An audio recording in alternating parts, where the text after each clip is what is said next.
Hey everybody, welcome back to VideoMess. So today I got a fun and random episode, guys. This Friday because we're going to be talking about how Nintendo lied to you all in the 90s with the Ultra 64 arcade games. And this is a pivot on my MiSTer FPGA Nintendo 64 core videos because I get a lot of comments asking whether or not the core could run the arcade versions of certain Nintendo games. And the reality is the hardware that those games run on has absolutely very little, if nothing, to do with a real Nintendo 64, and we're going to talk about that today. Before we get too far involved, do me a huge favor, go down below, hit like and subscribe, and ring that notification bell. Definitely helps us out.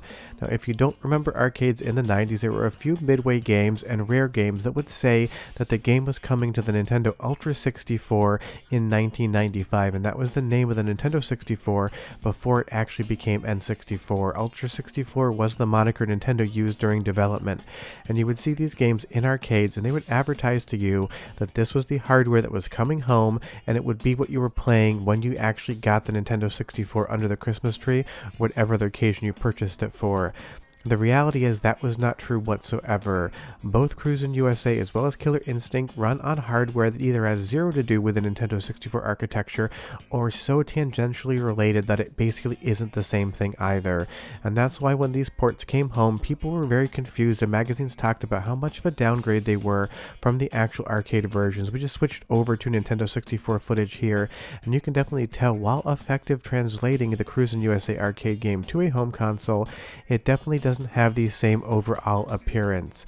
And this is a very weird thing to have happened. There was definitely a lot of arcade boards in arcades that were more powerful than home hardware, but never was one board advertised to be an upcoming home console. That wasn't true whatsoever. Nintendo entered into a partnership with Midway, and Midway was able to advertise these games as coming to Ultra 64 and being run on Ultra 64 hardware, when Nintendo and Midway both knew at that point in time that was not the hardware that was going to end up in the Nintendo 64.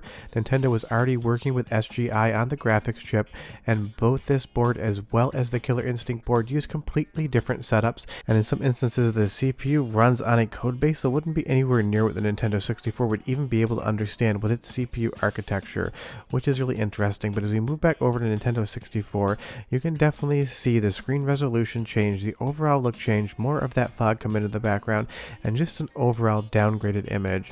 Now that's not that unheard of. A lot of arcade boards based on home console hardware will have extra RAM or maybe a higher clock speed, so you can get slightly better visuals out of it.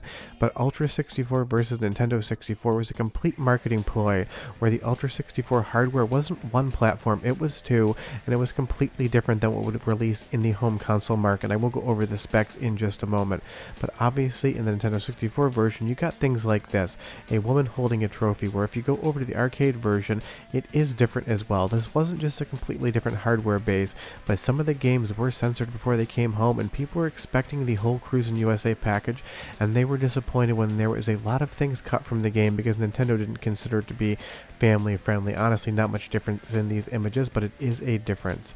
Now as you look at the specs of the Midway V unit hardware, which is what runs Cruis'n USA, you're going to see a CPU listed, that TM32031 at 50 megahertz. And that is not the CPU in the Nintendo 64. It's not anywhere close to the CPU in the Nintendo 64. So we'll talk about the hardware here and obviously why this won't work on the MiSTer FPGA core. This is a DSP or digital signal processor from Texas Instruments. That is not what's in the Nintendo 64. DSPs were very popular in arcade hardware. I've got a lot of different boards that run them, and this is what primarily Cruis'n USA is working with on the arcade side of things hardware wise, with a custom 3D setup as well.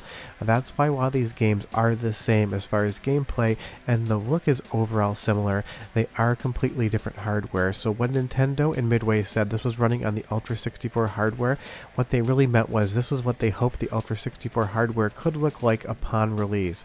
But this was not the hardware that Nintendo was going to shove into the console box and sell you in the home market.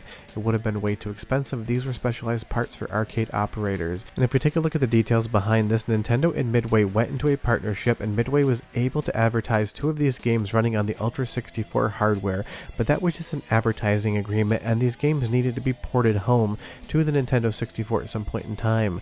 But even the Wikipedia article, not always the best source, talks about the fact that these are completely different pieces of hardware. So when everyone asked me if we could get these things running on the Nintendo 64 core, absolutely not, because you would have to have a completely different core N64, stringing together different hardware because it is 100% different. The sound processor, the CPU, the 3D chips, none of this has anything to do with Nintendo whatsoever other than the fact that Nintendo's logo is on the game with Ultra 64, but this is a completely different platform, and they all knew it but told you otherwise. But let's take a look at Killer Instinct, because this one is even more emphatic when it says that this is running on the Ultra 64 hardware. Go ahead and listen to this intro, and I'll be back in about 5 seconds. Available for your home in 1995, only on Nintendo Ultra 64. Or only in Midway, Rare, and Nintendo's imagination when that would be, because again, Killer Instinct runs on a completely different set of hardware, and it is very indicative of what the Nintendo 64 would look like, but this was one of the more interesting marketing things I've ever seen after hearing about it later on in time. We got Killer Instinct Gold over on the Nintendo 64, and honestly, that probably is the better version as far as gameplay is concerned, but I just love the fact that Nintendo would continue to advertise these games as running on Ultra 64 hardware, which was Nintendo 64 hardware, knowing full well that the hardware that was going into the home console had very little relationship to this. And I can't think of any other instance where this happens, but if you can, leave me a comment down below, because home console hardware in arcades is definitely a thing for a very long time. But I can't think of any situation in which the hardware went from the arcades to homes that was advertised like this. As we take a look at Killer Instinct Gold on the Nintendo 64, honestly, it is a good looking game. The sprites are a little bit smaller, but otherwise it does translate over really well. And honestly, I've never been a huge Killer Instinct fan. It's a fun game, but not the one that I would go to first. But this definitely wasn't pinged as bad as something like Cruis'n USA on the translation was concerned, but it was the game that basically really emphasized that this is what Ultra 64 would be at home. And you'll see that this does come with FMV sequences. That's because this game ran off a hard drive, not ROM chips, not any sort of cartridge, but a hard drive, so you could have way more data on the board. And that was relatively new in arcades at that point in time. Most games would still just run off ROM chips. Getting hard drives was definitely not something you saw a lot of in this era. Now if we take a look at the specs for this board, it's just called the Midway Killer Instinct hardware. It doesn't really have a fun name whatsoever. You're going to see that there is a hard drive attached to it, and that's not what you're used to on the Nintendo 64.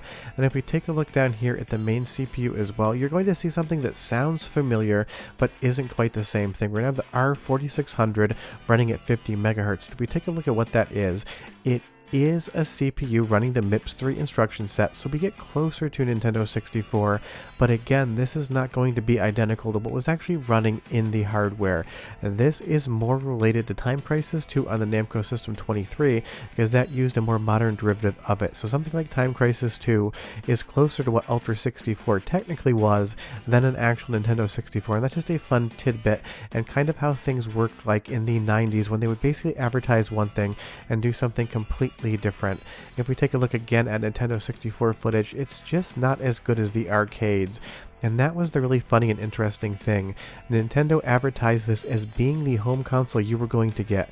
People would have assumed if you buy a Nintendo 64, you're playing the exact same game with the exact same graphics in the exact same way you would be in an arcade, and that couldn't have been any further from the truth.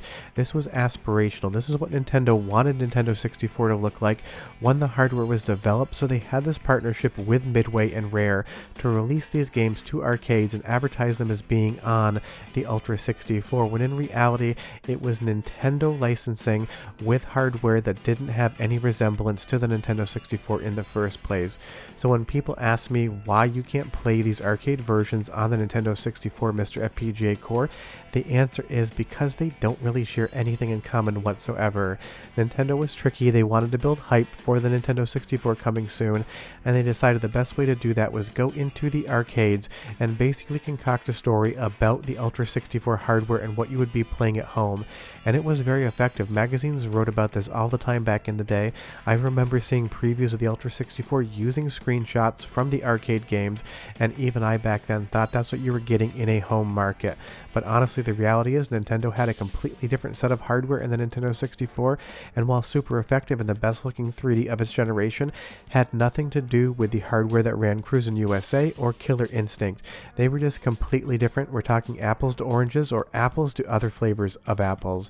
But if you like this video, leave me a comment down below and tell me if you knew about this or if this is news to you. But short of that, I'll have videos throughout the week, and we'll be back with something new next Friday. Bye bye.